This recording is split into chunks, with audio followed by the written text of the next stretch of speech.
3 hari telah berlalu setelah melawan Dewa Naga Orsted dan berhasil selamat dari kematian.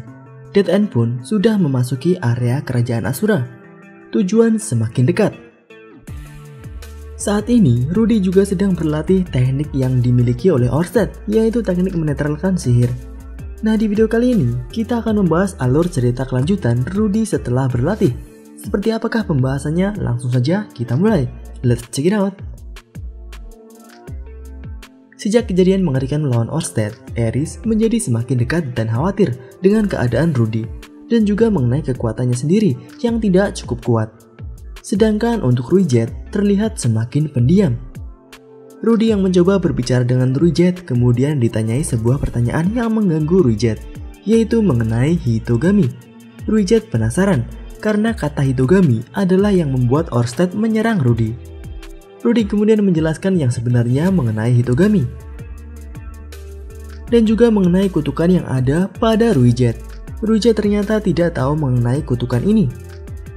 Walaupun awalnya Ruijet menjadi tambah sedih ketika mendengar ada kutukan di tubuhnya dan sempat meneteskan air mata kesedihan, namun setelah mengetahui jika kutukan tersebut bisa hilang secara berkala, Ruijet sedikit meneteskan air mata bahwa dirinya sedikit lega dan bahagia. 1 bulan kemudian, akhirnya Rudy sampai di Vitoa. Namun, yang tersisa di sana hanyalah kehampaan. Walaupun masih ada satu tempat pengungsian para orang-orang di dekatnya. Rudy, Aerys, dan Ruijet kemudian mencoba ke sana. Dan ketika hampir sampai ke pintu masuk, Ruijet menghentikan kereta kudanya dan mengatakan bahwa dia akan berpisah di sini. Rudy, Aerys, dan Ruijet sedikit berbincang dan berterima kasih satu sama lain. Walaupun awalnya Rudy dan Aerys sempat menginginkan Ruijet untuk menginap lebih lama lagi di Vitoa, namun keputusan Ruijet sudah bulat. Ruijet kemudian ingin mengembalikan Leontyne Rudy yang diberikan oleh Roxy, namun Rudy memilih agar Leontyne tersebut tetap dipakai oleh Ruijet. Dengan ini, Ruijet resmi meninggalkan Rudy dan Aerys. Kelompok Dead End dibubarkan. Aerys dan Rudy kemudian masuk ke tempat pengungsian dan mengetahui mengenai papan pencarian yang sangat besar. Lalu mengenai pemimpin di tempat ini yang ternyata bukan lagi Sauros. Di sebuah tempat seperti kuil petualang, Aerys dan Rudy menuliskan nama mereka di tempat resepsionis. Melihat nama Aerys, wanita tua dari resepsionis langsung pergi ke belakang dan kembali lagi dengan membawa 2 orang yang tidak asing. Dia adalah Alphonse dan Ghislaine. Walaupun awalnya Ghislaine sangat gembira melihat Aerys, namun Ghislaine kemudian mengatakan ingin berbicara sesuatu dengan wajah yang terlihat tegang. Di dalam sebuah ruangan, ada Alphonse, Ghislaine, Aerys, dan Rudy. Alphonse dan Ghislaine awalnya tidak mau berbicara dengan jelas. Namun Aerys yang menebak apa yang terjadi, menyuruh Alphonse untuk dengan terus terang memberitahu siapa yang telah mati. Alphonse kemudian menjelaskan bahwa Philip dan Hilda, ayah dan ibu Aerys yang telah mati. Lalu Sauros, kakek dari Aerys juga telah mati. Untuk Philip dan Hilda sudah mati sejak awal terteleport dan sudah dikonfirmasi kematiannya oleh Ghislaine. Kemudian untuk Sauros dihukum mati karena harus bertanggung jawab mengenai insiden teleport yang terjadi di Vitoa. Padahal jelas-jelas Sauros tidak melakukan sebuah kesalahan, namun memang harus ada yang menjadi kambing hitamnya.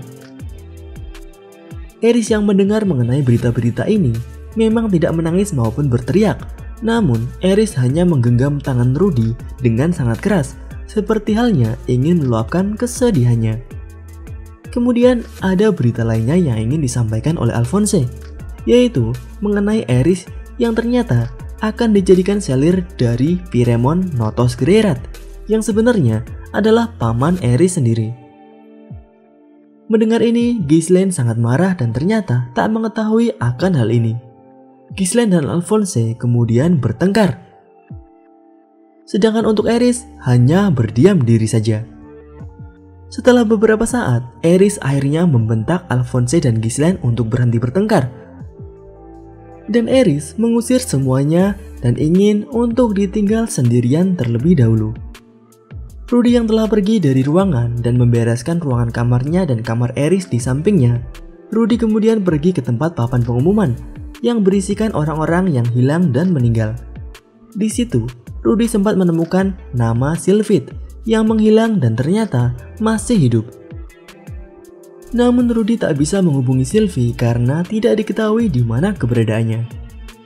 Setelah dari tempat pengumuman, Rudy sempat bertemu dengan Alphonse. Keduanya membicarakan mengenai masa depan Eris. Alphonse sebenarnya tidak ingin Eris menjadi selir.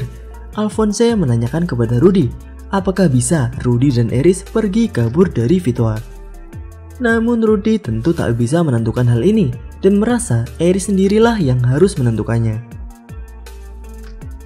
Rudy kemudian kembali ke kamarnya. Ketika Rudy berada di kamarnya untuk beristirahat, Eris yang kamarnya bersebelahan mengetok pintu kamar Rudy dan masuk ke kamar Rudy. Eris dan Rudy berbincang mengenai masa depan Eris. Namun, Eris tidak memperdulikan mengenai itu lagi. Dan dari sini, Eris dan Rudy untuk pertama kalinya melakukan hubungan kedewasaan mereka. Untuk lebih jelasnya, bisa kalian tonton animenya jika sudah rilis dan jika ada adegan ini. Eris dan Rudy menetapkan akan menjadi satu keluarga. Namun, keesokan harinya, Eris sudah tidak ada di kamar Rudy. Tidak ada di kamarnya sendiri dan juga sudah tidak ada di daerah Vitoa. Menurut Alphonse, Eris pergi bersama dengan Ghislaine untuk memulai perjalanan baru. Kemudian untuk Rudy, setelah berpikir semalaman mengenai kelanjutan perjalanannya yang sendirian, Rudy akhirnya mencoba fokus kembali ke perjalanan utamanya, yaitu untuk mencari dan menemukan Zenith sang ibu dari Rudy. Perjalanan Rudy telah dimulai kembali, namun tidak bersama Eris dan juga tidak bersama dengan Ruijet.